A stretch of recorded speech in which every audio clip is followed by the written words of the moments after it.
Оқиға Отырар ауданы Шәуілдір ауылында 7 жыл бұрын орын алған. Аталған ауылдың тұрғыны Бозшабаев Нұрлан бөткеннің мүлкін ұрлау мақсатында Серік Тасыбековтың ауласында тұрған 6 қойын ұрлап оқиға орнында бой тасалап кеткен. Алайда барымташының інісі ұрлық болған күнде Нұрлан ауылында емес, шаһарымыздың банктерінің бірінде қызметтік бабымен жүргенін алға тартады. Оған қоса, оны дәлелдейтін куәгерлер де бар екен.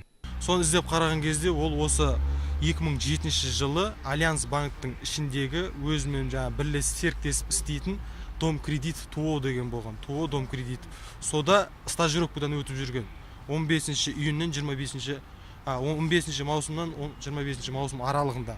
Именно сол күні 3 адамға кредит берген. 19 маусым 2007 жылы күні.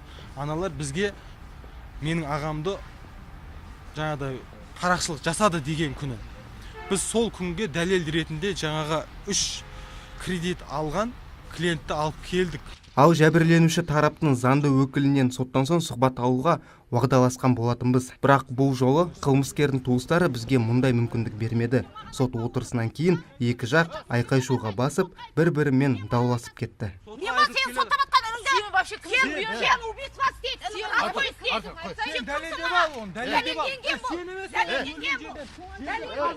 Негізінен заң бойынша айыпталушы тарап сот үкімін бұзыру туралы шағымын 15 тәуліктің ішінде беруге болады. Енді соттың үкімімен келіспеген айыпталушының туыстары әділдікті өзге құзырлы органдардан іздемек. Айызбек Уткелбаев, Талғат Қырғызалиев, Платон Илюзнев, ТВК телеарнасының жаңалықтар қызметі.